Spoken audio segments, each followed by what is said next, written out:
তো ফ্রেন্ডস, যখনই আসবেন পনবুতে সেলফি ঠেলা দুর্ধর্ষ মোমো পাওয়া যায়, মারাত্মক মোমো পাওয়া যায়। তো আপনারা এখানে অবশ্যই টিফিন করে যাবেন। মোটামুটি এখন আমরা এখানে দাঁড়ালাম, তো দাঁড়িয়ে দু ভাই কফি মেরে দিলাম। ওই যে আমার পার্টনার দোস্ত, পার্টনার থেকে এসছে ও এই পনবু ঘোরার জন্য, তার সাথে সামথারও ঘুরিয়ে দেবো তাকে। তো কফি দারুণ বানায় এখানে।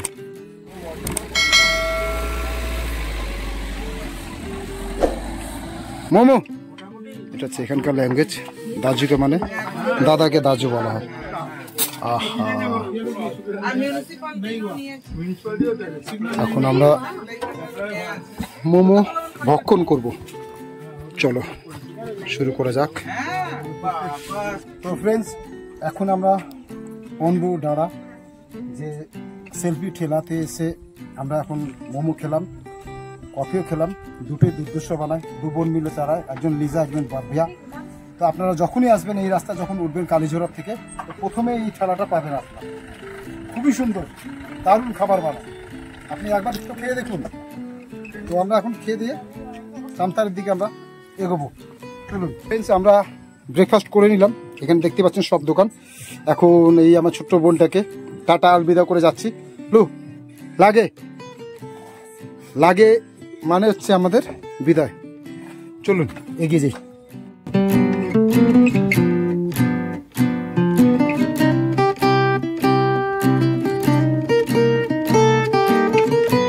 বন্ধু, আমরা এখন একটা মন্দিরে আসলাম। এই হচ্ছে মন্দির, শিব মন্দির। এটা বেশি দিন হয়নি তৈরি হওয়া, কেবলই হালে তৈরি হয়েছে। তো আপনারা যখনই আসবেন বাবার দর্শন করে নিতে পারবেন এখান থেকে। যেহেতু আমাদের হাতে সময় নেই, এখন দেখাতে পাচ্ছি না ঠিক করে। এই যে দেখুন পনবুর এই হচ্ছে শিব মন্দির, যেটা বেশি দিন হয়নি, আমাদের এক বছরের মতো হয়েছে। এক সাল ভয় মনে হয়, এক সাল ভয় মন্দির 1 বছর হয়ে গেছে। যেহেতু আমাদের ল্যাঙ্গুয়েজে ওনার সাথে কথা বললাম যে 1 বছরের মতো হয়ে গেছে। আপনারা যখন আসবেন এখানে, তো পনবুর সাথে সাথে আপনারা মন্দিরটা দর্শন করে নিতে পারেন। যেহেতু আমরা সকালবেলা স্নান করিনি, যেটা মিথ্যা কথা বলবো না, স্নান করিনি। তারপর আমি ইমার্জেন্সি কাজে যাচ্ছি, তো এই কাজের মাধ্যমে আপনাদের কাছে এটা তুলে ধরার চেষ্টা করলাম। যদি আসেন তো অবশ্যই এখানে একবার মাথা ঠেকিয়ে যাবেন। ওকে ফ্রেন্ডস, মনে হচ্ছে বৃষ্টি পড়ছে উপরে, প্রচণ্ড মেঘলা হয়ে এসছে, সাথে মেঘে ঢেকে পড়েছে। আমরা উপরের দিকে যাচ্ছি অনবরত। তো ওই মানে যেদিকটা আমি ক্যামেরা মুভ করছি, ওই উপরে একটা গুলদুম ডাঁড়া বলে নতুন ভিউ পয়েন্ট তৈরি হচ্ছে। যেহেতু তো তৈরি হয়নি, যেহেতু ওটা তৈরি হয়ে গেলে আপনারা অবশ্যই ওটাও ঘুরতে পারবেন। চলুন, বৃষ্টি যদি পড়ে তো ব্যাড লাক, অনেক কিছুই দেখাতে পারবো না আপনাদের। আমি আজ ভেবেছি ছোটোখাটো সব জিনিস আপনাদের কাছে তুলে ধরবো।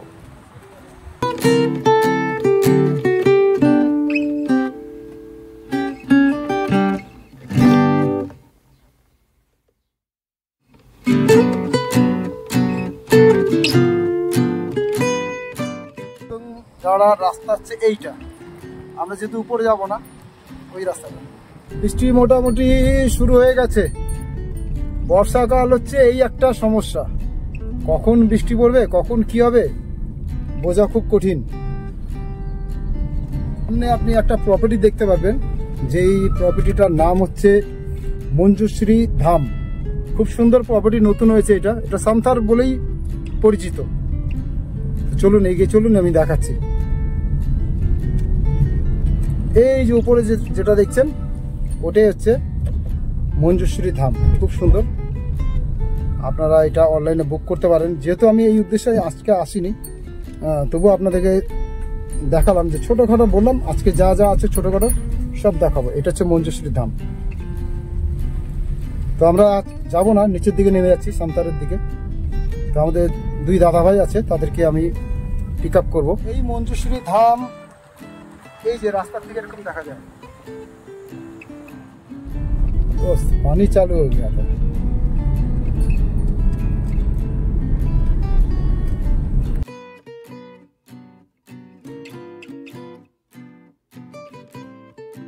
সামথার যাবার পথে আমরা ছোট ছোট গ্রাম দেখতে পাবো, যেগুলো আমরা এখনো 2-3টে গ্রাম পেরিয়ে এলাম। তো খুবই সুন্দর, ছোট্ট ছোট্ট গ্রাম, সাজানো গোছানো। আর এখানকার ওয়েদারের কথা যদি বলি তো 12 মাস ঠান্ডা থাকে, আর মেঘটা 12 মাস থাকে না। তো মেঘটা বেসিক্যালি আপনার বর্ষাকালে একটু বেশি হয়, শীতের কালে একটু কম। আর এখানকার মানুষ খুবই পরিশ্রম করে। আর আমি চাই যে ট্যুরিস্ট উত্তরবঙ্গের কোনায় কোনায় আসুক। আপনারা দেখুন, অফবিট হিসেবে এই জায়গাটা খুবই সুন্দর। আপনারা হয়তো চারখোল গেছেন, পাবং গেছেন, সব জায়গায় গেছেন, তো এই জায়গার উপর দিয়েই আপনাদের যেতে হয়। কিন্তু আপনারা কোনোদিনও লক্ষ্য করেননি যে গ্রামটা কীরকম হতে পারে। এই গ্রামটাও খুবই সুন্দর দেখতে। তা আগামী ভবিষ্যতে মনে হয় এখানেও হোমস্টে হয়ে যাবে। এখানে খুব একটা হোমস্টে নেই বললেই চলে, কিন্তু একদম অফবিট, শান্ত পরিবেশ, কোনো হইচই নেই, হট্টগোল নেই। একান্ত মনে আপনি এখানে কিছুদিন কাটিয়ে আরামে যেতে পারেন। ফ্রেন্ডস, একটা জিনিস দেখাচ্ছি আপনাদেরকে, চলুন। এই যে এই পাতাবাহারগুলো দেখতে পাচ্ছেন, এই যে পাতাগুলো, এগুলো আপনাদের কলকাতা শহরে অঞ্চলে ফুলের যারা ডেকোরেশন করে তারা খুব এটা ব্যবহার করে। তো পাহাড়ে এইগুলো প্রচুর ভর্তি, আপনি দেখতে পাচ্ছেন, প্রচণ্ড। ওই দেখুন চতুর্দিকে এগুলো ফুলের ডেকোরেশনের কাজে লাগে। চতুর্দিকে দেখুন। চলুন, তো এটা দেখানো আমার উচিত যে জঙ্গলের মধ্যে কিছু কিছু গাছপালা আছে। তো ফ্রেন্ডস, আমরা মোটামুটি সামথার চলে এসেছি। মেন যদি প্রপার সামথার বলা হয় তাহলে এইটাকে বলা হয় সামথার। তো এখান থেকে রাস্তা দুটো ডিভাইডেড হয়ে যাচ্ছে, একটা 27 মাইলের দিকে চলে যাচ্ছে, যেটা তিস্তা ড্যাম আছে 27 মাইলে। আর একটা ড্যাম তো আমরা পেরিয়ে এলাম, যেটা কালীঝরা ড্যাম। তো এই যে সামনে দেখতে পাচ্ছেন, এই বাঁ দিকে চলে যাবে আপনার 27 মাইল ড্যাম। তো এই সামথার ছোট্ট একটা গ্রাম, কিন্তু বেশ সাজানো গোছানো। এটা আরও ডেভেলপ হচ্ছে, কিছু বাড়ি একটু চেঞ্জিং হচ্ছে। তো আগেকার দিনে মতো কাঠের বাড়ি পাহাড় অঞ্চলে এখন খুবই কম দেখা যাচ্ছে, যেহেতু ফরেস্ট ডিপার্টমেন্ট এটা অ্যালাউড করে না এখন জঙ্গলের গাছ কেটে বা তক্তা বানিয়ে যে বাড়ি বানাবে আগের মতো। পপুলেশন বাড়ছে, জনসংখ্যা বাড়ছে, তার জন্য গাছের কাটাটা নিষেধ। তো আগে এক সময় জনসংখ্যা কম ছিল, তার জন্য কাঠের বাড়িটা অ্যালাউড ছিল। কিন্তু পাহাড়ের সুন্দর যে কাঠের বাড়ি, এটা অবশ্যই আপনাকে মানতে হবে। আর এখন কাঠ পাওয়া যাচ্ছে না বলেই এখন বেশিরভাগই সিমেন্টেড বাড়িঘর তৈরি হচ্ছে। এখন আগের মতো কাঠের বাড়ি খুব একটা দেখা যায় না, খুব কম দেখা যায়। তো আমরা চেষ্টা করছি কাঠের বাড়ি আপনাদেরকে দেখাবার জন্য। কিন্তু খুব ভাগ্য যদি ভালো থাকে আপনার, তাহলেই কাঠের বাড়ি দেখতে পারবেন। আর যদিও দেখা যায় খুব পুরনো আদিকালের বাড়ি পাবেন। চলুন এগিয়ে যাই সামনের দিকে আমরা।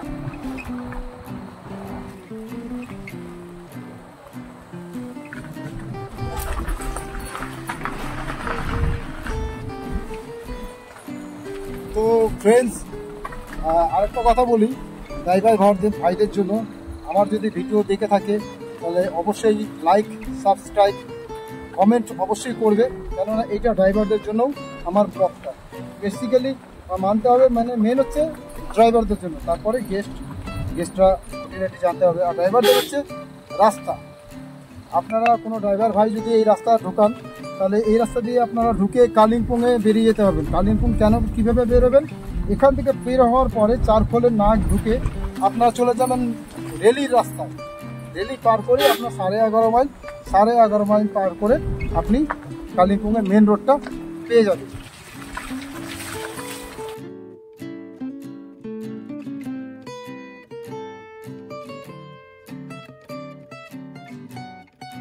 তো ফ্রেন্ডস, অলরেডি আমরা গেস্টের হোমস্টের আশেপাশে চলে এসেছি সামথারে, কিন্তু বারংবার ফোন করার পরেও ফোন উঠাচ্ছে না, কারণটা কি জানি না। তো আমি একটু টেনশনে আছি, কেন খালি গাড়ি এসেছি তো ওনাদের পিক আপ করতে। তো এখনো পর্যন্ত কোনো হদিশ পাইনি, দেখি কি হয়, তারপরে আপনাদের নেক্সট জানাচ্ছি। এই চত্বরেই এরা থাকার কথা, জানি না কোথায় আছে, খুঁজে পাওয়া যাচ্ছে না, কোনো ফোন টোন করছে না, উঠাচ্ছে না, এগুলো তো নেই। আপনারা জানি না কি করলো, ফোন তো কমসে কম উঠাতে লাগে তো। আরে এরকম যদি করে মুশকিল না, আমাদের টুরিস্টের প্রতি বিশ্বাস উঠে যেতে থাকে না। এবার অনেকে ভাবে যে ড্রাইভাররা বদমাইশি করছে, ড্রাইভারই শুধু বদমাইশি হয়, সেটাও না। কিন্তু এখানে যা দেখা যাচ্ছে, গেস্ট আজকে 1টার সময় বেরোবার কথা, এখন পাক্কা 1টা বাজে। আমরা অলরেডি সেই টাইম হিসেবে আমি বেরিয়েছি, আমি আমার বন্ধু। তো দেখা যাক কি করে guest. A few moments later. कहाँ है देना?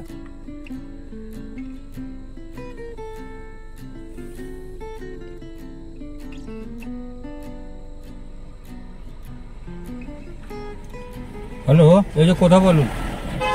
হ্যালো, আপনি ফোন উঠাচ্ছেন না কেন আমার?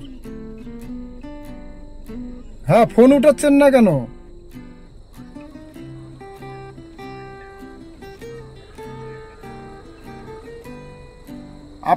আপনার আমি হোমস্টে খুঁজে বেড়াচ্ছি।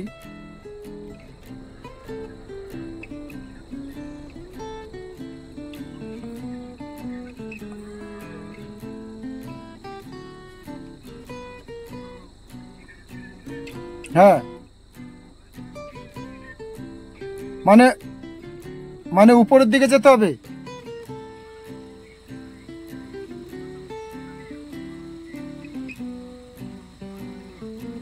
নিচে একটা বাজার আছে, বাজার। হ্যাঁ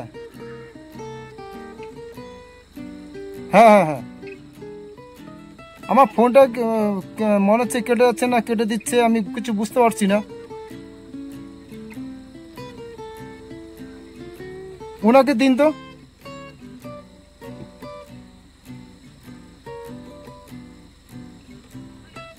हजुर दिदी कहाँनिर रहेछ यो हाम्रो त्यो बजारमा?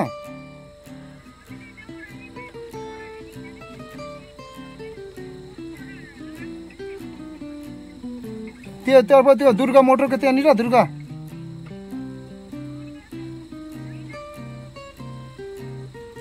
ला।